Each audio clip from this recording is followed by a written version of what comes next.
الحمد لله رب العالمين، والصلاة والسلام على المبعوث رحمة للعالمين. يتم تداول ما يزيد عن 7 تريليون دولار من خلال سوق العملات الأجنبية أو ما يعرف بالفوركس في كل يوم، وهو أكثر ب100 مرة من الصفقات التي تتم في بورصة نيويورك بشكل يومي. يمكن لمتداول الفوركس كسب ملايين الدولارات من تقلبات طفيفة نسبيا في قيمة عملة مقابل عملة أخرى، ومع ذلك يجب أن تكون على دراية تامة بأن سوق الفوركس يصنف على أنه متقلب للغاية ويحمل مخاطر كبير. ونعرض في لقاء اليوم لحكم شركات تمويل الفوركس، وقد اعتدنا قبل أن نعرض للحكم الشرعي لمعاملة من المعاملات أن نبين صورتها، وذلك انطلاقا من القاعدة الأصولية القاضية بأن الحكم على الشيء فرع عن تصوره. بناء على ذلك نبدأ بتعريف شركات تمويل الفوركس ثم آلية المعاملة في شركات تمويل الفوركس. يمكن أن تعرف شركة تمويل الفوركس بأنها الشركة التي تقوم بتمويل الأفراد بعد اختيارهم والتحقق من مقدرتهم على الربح، حيث تعطيهم حسابا وهميا وتقوم بنقل المعاملات التي نفذها من الحساب الوهمي إلى الحساب الحقيقي، ثم تقوم بمقاسمة الربح مع الأفراد. فهذه الشركات تقوم باختبار المشتركين وتدريبهم من خلال حساب تجريبي وهمي على التداول بأموال افتراضية، وبعد النجاح يتم تحويلهم إلى حساب حقيقي ويتم تمويلهم بالأموال الحقيقية. فإذا ربحوا مالا فيمكنهم حينئذ سحب هذه الأموال. نضرب مثالا على ذلك حتى تتضح الصور. نأخذ مثلا شركة FTMO، هي شركة الهدف من إنشائها هو اختيار وتوظيف متداولين جيدين قادرين على التداول باعتماد استراتيجيات رابحة، حيث تقدم شركة FTMO 3 أنواع من الحسابات للمتداولين. الأول ما يعرف بحساب المتداول الأكاديمي، وهو حساب تجريبي، حساب مجاني يمنح المتداول رأس مال افتراضي بقيمة 20,000 دولار لتجربة شروط التداول والتحديات التي تقدمها الشركة.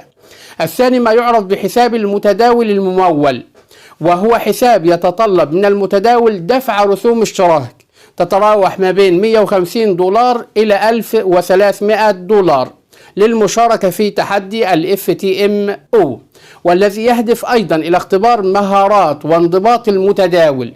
فإذا نجح المتداول في التحدي يحصل على تمويل يصل إلى 200,000 دولار للتداول برافعة مالية من 1 إلى 100 دولار، أي مقابل كل دولار يدفعه المتداول أو المشترك تقدم له الشركة مارجن أو هامش ب100 دولار.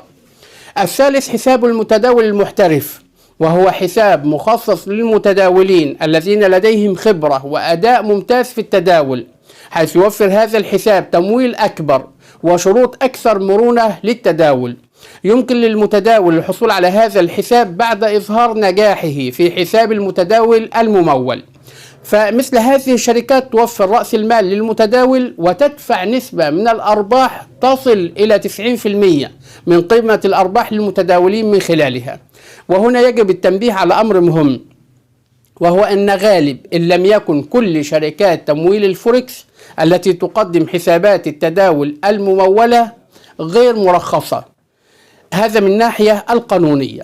أما عن الحكم الشرعي للتداول والربح من خلال شركات التمويل ففيه الكثير من المخالفات الشرعية. من هذه المخالفات أن فتح الحساب الحقيقي يتضمن دفع رسوم اشتراك تختلف هذه الرسوم من شركة لأخرى، مما يجعل المعاملة داخلة في دائرة أو في باب القمار، حيث أن الواقع في القمار يكون مترددا بين أن يغنم أو يغرم الشخص مع غلبة المخاطرة، وهو ما في هذه المعاملة. الثاني وجود الربا في هذه المعاملة أو في التعامل مع مثل هذه الشركات، والربا فيه متعدد الأشكال، فأنت تدفع المال لقاء الاشتراك لتربح مالا مع الزيادة في حالة المكسب وتخسر كل مالك في حالة الخسار.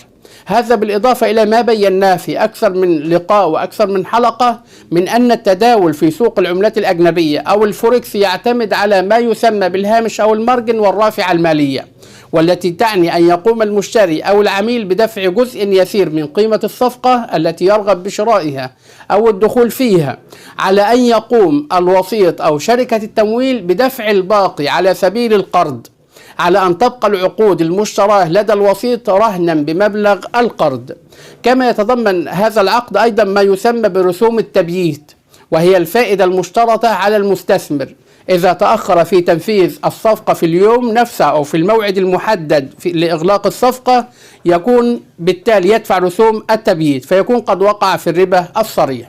بالإضافة إلى أن الشركة تشترط أو الوسيط يشترط على العميل المقترض أن يكون البيع والشراء من خلاله هو وعن طريقه، مما يتيح للوسيط أن يستفيد عمولة عن كل عملية بيع وشراء يقوم بها العميل، فيكون الوسيط قد انتفع بقرضه. وقد اتفق الفقهاء على أن كل قرض جر نفعا أنه ربا. بالإضافة إلى أن الوسيط في كثير من الحالات في سوق الفوركس يبيع ما لا يملك، وفي غالب المعاملات لا يتوفر التقابض الشرعي الواجب عند بيع وشراء العملات. لهذا نقول أنه لا يجوز التداول والربح من خلال شركات التمويل على الفوركس. هذا والله سبحانه وتعالى أعلى وأعلم. على خير نترككم في حفظ الله، مع وعد بلقاء متجدد إن قدر الله البقاء واللقاء. والسلام عليكم ورحمة الله وبركاته.